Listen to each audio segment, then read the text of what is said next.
say. I got really high. I got really, really high one night. And I watched The Boys finale. White people be like, No, but I'm being real. I watched The Boys finale. was it good? I know some people were like, I don't remember. It was something like, some people were like, Some people were not satisfied by it. It's the one, you know, the South Park meme where someone has put like something that Cartman is saying, and then there's like text over it that just says, he would not fucking say that, you know. Where people are acting like that about Homelander. I'm like, no, that's like the whole point, is it not? Is that he's like some Like out of his goddamn mind. Yeah, like the stuff where like he loses his powers or whatever, and then he's like begging for his life. I'm like, he would do that. I mean, we're like, the whole culmination of that episode was that Homelander declared himself God, and then was going to literally kill everyone who did not like believe. Epic prank. I mean, okay. When I watched it, first of all, I was high for the first time. And I usually try not to let other people's opinions of like whatever, like anything, games or whatever. Like I try to judge it for myself first. Like, did I have fun? Did I have a good time? Did I enjoy it? And what I hate about Twitter is that it only, I swear to God, shows you the bad stuff. And I do have my criticisms, and I'll like go ahead and put them out. But when I watched it, I had a pretty good time. I'll just say that. The major complaints were that all of the budget was basically allocated to just the last season, or just the last episode for the season. Second of all, there are 8 episodes in the 5th season, and they seem disconnected. And the reason for that is because literally every single episode had a different writer. Oh, what? Yeah.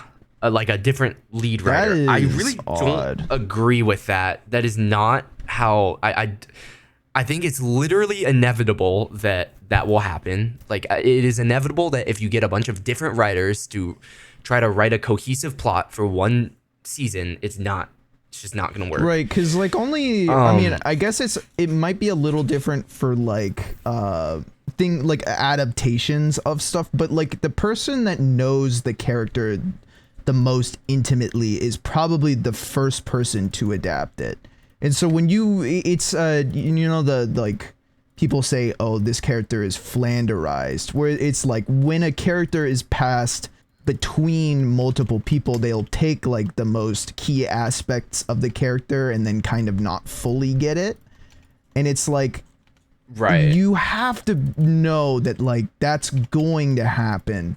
Like, it's not possible to have, and I haven't watched the series, so I don't really know how noticeable it was, but from, if you're saying you noticed it, I guess.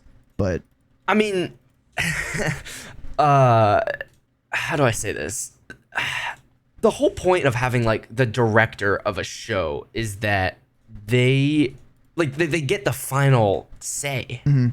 You know, this is the person who, it's really hard to collaborate, or I guess if you have the final say, then you get to kind of control what the narrative is. Oh God, I don't know how to describe it, but it's. Oh, you're saying when you have like one Eric guy, Kripke, well, but that would be more the director's job. The director's job is to make sure it's cohesive. That's it. Like, I guess, I think if you had one lead writer, that would be fantastic, right? But this is one of the times when bureaucracy and like all of that shit really fails, is when you get a bunch of collaborators and you just like have way too many hoops, and you just don't let creative juices actually flow. I don't know if that makes any sense. Like, did that make any sense? Like, I don't know how to explain it, but that made no sense. Saying like, it's better. Oh, okay, it's better for a show to have fewer writers and fewer people deciding what the plot should be, basically. Mm-hmm. the fewer the people, the better. Because if you think about it, why are books written by one author? Some of them are written by two authors, right?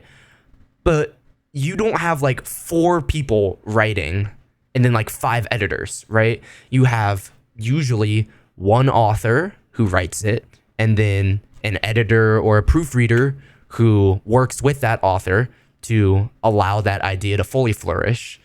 And then you have your agent or your publisher or whatever the fuck who actually gets it out there. But this is not like let's get 4 people to write this book and then 5 people to edit it or whatever. I don't know, man. I don't like, does it sound like I'm talking out my ass, or like, does any of it make sense? Like, I mean, yeah, it's kind of the same thing where like the more hands you have on a project, the more like, I guess the less I don't know if homogenized is the right word, but the less it's going to feel like one cohesive thing is what you mean. Is like what you're saying? Right. Yeah. I mean, does that make sense as a concept? I think it depends. I'm trying to think, because it's like if they're all like, specifically if you're saying like there are multiple writers, like, because obviously like I don't know if having like, because like having multiple like animators or something. Right. That could be a that's problem, a different story. but that's different. That could be a problem, but that's different. And also you have like, I'm not gonna pretend like I know how the shit works inside and out, but you know. Mm-hmm. Yeah, no, I get what you mean. Yeah. So the problem, I mean, that's one of the problems. The other problem was that they somewhat set themselves up for failure when they introduced a lot of new plot lines and then just like really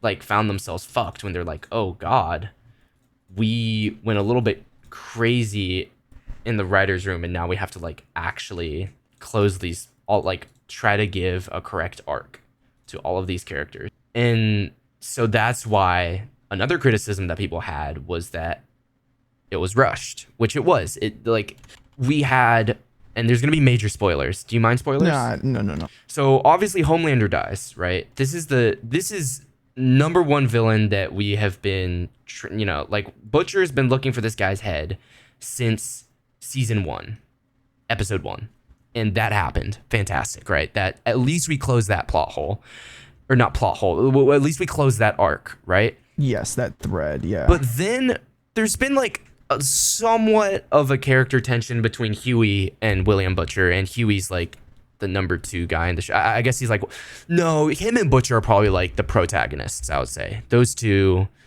Homelander's like the main antagonist, right?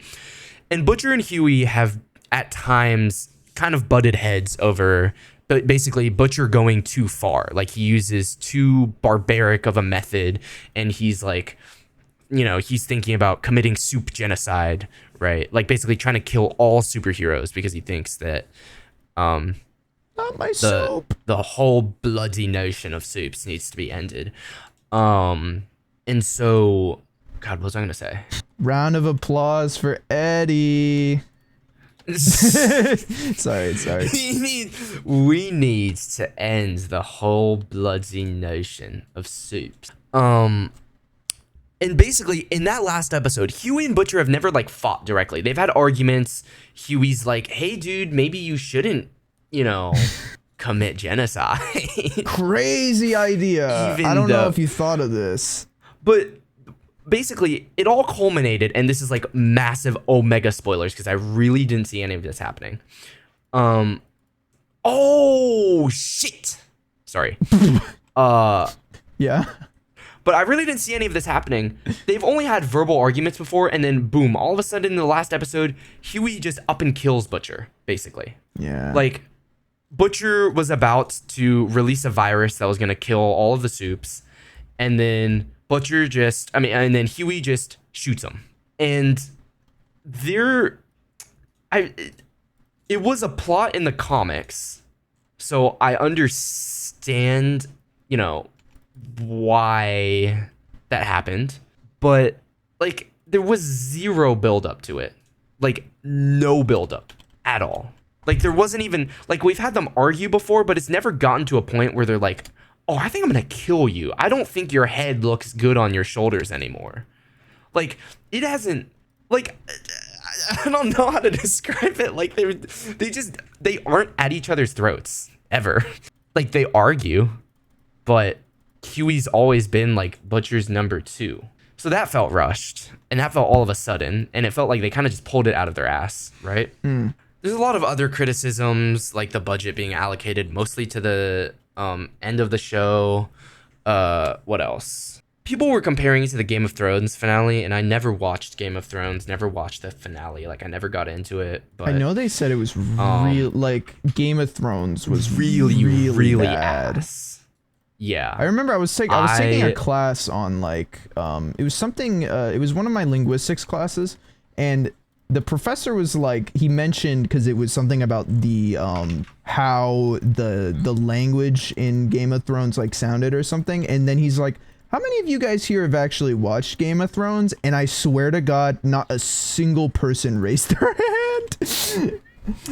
Yeah. Like I know like it was popular before our time, but like the fact that it fell off so hard is like kind of insane. What were the bro? Where I'm looking on Twitter because there's so many criticism, and all of a sudden, oh, never mind. Okay, 6 reasons why fans are disappointed with The Boys. Homelander doesn't feel scary anymore. Oh yes, the power scaling. That was one thing that was a legitimate criticism, I think. Basically, Homelander has always shown himself to be faster and stronger, and then he's overpowered by like only 2 or 3 other people with superpowers. Like he is basically the Superman of that universe. I mean, he's not as strong as Super. Like you can see clips where he flies super quickly in previous episodes of the show, and then in the actual final fight, he does not fly fast at all. I thought he was like getting like, comically weaker or something. Yeah, he got like the V1, which was supposed to make him even more powerful or whatever. Like I don't understand. There's no reason for him to be that slow and weak, I guess. In the promotional posters of The Boys, there was, let me see, The Boys finale. There's like this photo of Homelander. Yep, here it is. There is this photo of Homelander over the White House and then William Butcher on the lawn. That never happened. There is this promo where Homelander is flying and literally watching explosions happen on the Earth. That never happened in the finale. People are making fun of the episode because there's this saying in the show where Homelander like challenged William Butcher to a huge final fight, and he was like, yeah, one day we're gonna have like a scorched earth, oh my God, blood and scorched bone earth mentioned. My bad. And then people were commenting scorched carpet because they just had like a Oval Office set, and then because we never saw like these promo posters, like we never saw the size and the scale and the destruction that they quote unquote, I guess, promised us in these promo posters. So people were like scorched budget, scorched carpet, like scorched fucking drywall, because they just had an Oval Office set. And while the fight was very entertaining, I think fans, and I guess me after the fact, did kind of feel let down, because like we've had, oh yeah, we also had this promo where Vought Tower was literally like on the ground and everything was on fire. Like this never happened. Like there's literally hold on, Homelander lasers crowd. Like there was literally a widowy. There was this time when Homelander got like super angry and he went like schizo, and then he imagined himself like lasering an entire crowd in half, and like that is what we half expected to happen after Homelander literally declares himself God, and then he says, okay, anyone who doesn't believe me is going to die horribly. But we just get like a little scorched carpet and scorched budget. So that's why people were Also angry. What? Another reason feels more like a setup for spinoffs than a proper ending. This is true. I hate when. Oh my god. Oh my god. I'm not gonna pretend to be like an industry professional, but I feel like the best way to set up spinoffs is like focus on making the main show as good as humanly possible, so everyone like fucking creams their jeans, right, when they watch the finale. And then announce, like, set it up a little, right? But they spent so much time building up Soldier Boy, and then they put him in a little box. Like, he had zero part to play. Like, he got like 20% of the screen time, I swear to God, and then he wasn't even present in the last episode, in the finale. We thought he would be fighting Homelander, and he just was in a little ice box because they were gonna ship him off for one of the spinoffs. Poor Soldier Boy. Do you know he made a console? Soldier Boy? You know the Soldier Boy console?